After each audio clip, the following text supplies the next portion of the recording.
Under the pale glow of streetlights, Springwood Street sleeps, unaware of the unease about to unfold. Amanda Krueger hurries down the sidewalk, her quick steps echoing her inner turmoil. Her face is etched with worry, each shadow cast by the streetlights deepening her distress. Ahead, a cluster of parents huddle in the night, their bowed heads a tableau of grief and fear. Anxious whispers ripple through the small gathering, barely disturbing the stillness of the night. Amanda's pace falters as she notices them, a silent question forming in her eyes as she approaches the grieving group.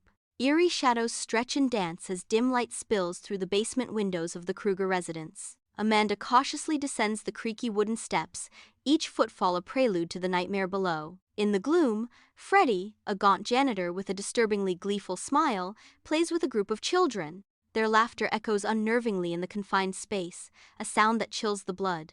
Amanda's face contorts in horror as a primal fear grips her heart, a silent scream building within. Inside a bustling high school classroom, Nancy and her friends, Quentin, Chris, Dean, and Jesse, struggle to focus. An air of restlessness hangs heavy as students shift in their seats, their minds wandering far from the lesson. Dean succumbs to the heavy atmosphere, his head nodding as he drifts into sleep. The weight of boredom and distraction settles over the group, each lost in their own thoughts. Flickering light dances across the dingy boiler room, casting long, distorted shadows that writhe with the steam hissing from ancient pipes. A monstrous figure emerges from the darkness, a disfigured man whose bladed fingers scrape against the wall. The cavernous space amplifies the terrifying sound, each scrape a chilling prelude to the horror about to unfold. The image intensifies, the man lunging forward with terrifying speed, his bladed fingers glinting in the dim light. Dean's scream echoes through the nightmare.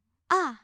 Dim light stretches long shadows across the room, illuminating a scene of stark horror. Dean lies motionless, a crimson pool blooming beneath him, marking the violent end. Police officers move with grim purpose, their expressions reflecting the gravity of the scene. Nancy stands isolated, her face etched with a troubled thoughtfulness that sets her apart. The police called it suicide, a voice echoes, but doubt lingers in the air as Nancy wasn't so sure. In the cozy coffee shop, the rich aroma of roasted beans hangs heavy as Nancy, Quentin, Chris, and Jesse gather around a small table. Steam curls from their mugs, mirroring the hushed tension in their voices, and the weariness etched on their faces. Dean's death casts a long, somber shadow over the gathering, each word a painful reminder of their shared loss. As they recount recent events, a chilling realization spreads among them.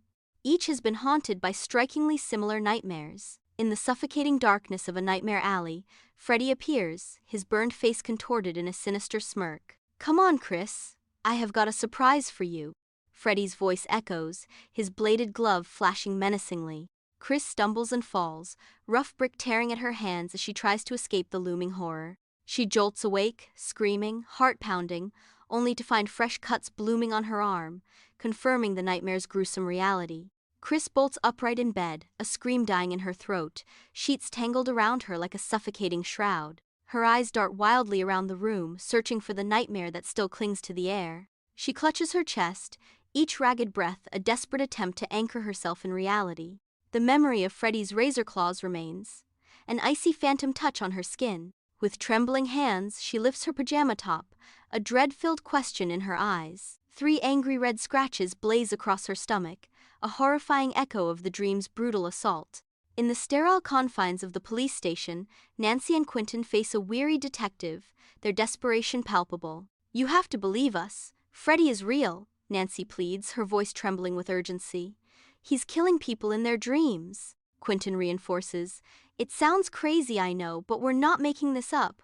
We saw him." The detective, unmoved, offers a dismissive reply. "Look, kids, I appreciate you coming forward, but dreams are dreams. We deal with reality here." Nancy's eyes widen with fear as she poses a chilling question. "But what if dreams are reality? What if you die in your dreams, you die in real life?" The detective, maintaining a facade of patience, suggests, "I think you both need some rest. Maybe talk to a school counselor. I'm sure they can help you sort things out." In the dim light of her room, Nancy hunches over her laptop, the screen's glow painting her face with an eerie light. She scrolls through the digital depths, each line of text revealing the dark secrets of Freddy Krueger's past. The chilling words "child molester" and "burned alive" sear themselves into her mind, casting a long shadow. A wave of horror washes over her as she uncovers the vigilante justice that haunts Elm Street. The dreamscape contorts into a nightmarish mockery of Quentin's childhood home, shadows clawing at the edges of vision. Freddy materializes from the darkness, his bladed glove catching the dim light with a sinister gleam. Freddy's grin is a horrifying promise of pain as he speaks. "They were all in on it, Quentin. Mommy and Daddy too. They thought they could bury me, but I always come back." Quentin gasps, his voice choked with disbelief and terror. "No, it can't be." Quentin and Nancy tread the sterile corridors of the hospital, their faces grim with determination. Driven by the desperate need for answers, they search relentlessly, each step echoing their rising tension. The air is thick with anticipation as they finally locate the records, the key to unlocking Freddy's dark past. Aged paper whispers tales of heinous crimes, each page a testament to unimaginable horror. The weight of their parents' involvement looms large, casting a shadow over their quest for truth. Under the harsh glare of fluorescent lights, Quentin plunges an adrenaline shot into his arm, his eyes bloodshot and frantic. The sterile scent of antiseptic fills the pharmacy, a stark contrast to the chaos in Quentin's eyes.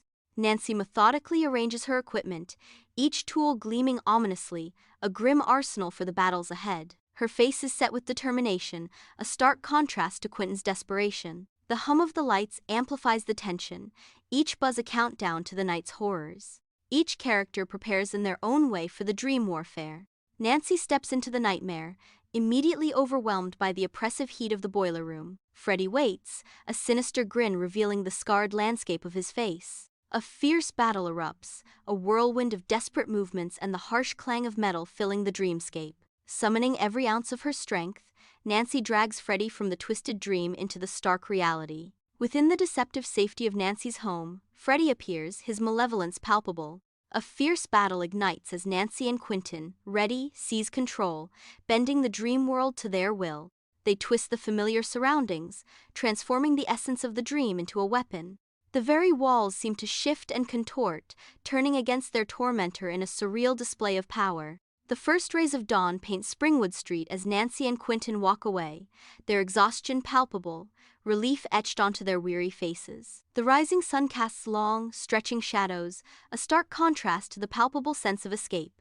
A chilling laughter pierces the air, growing louder, more menacing as it echoes through the deserted street. Freddy's shadow looms over them, stretching and distorting into a grotesque mockery, a silent promise that he is not truly gone.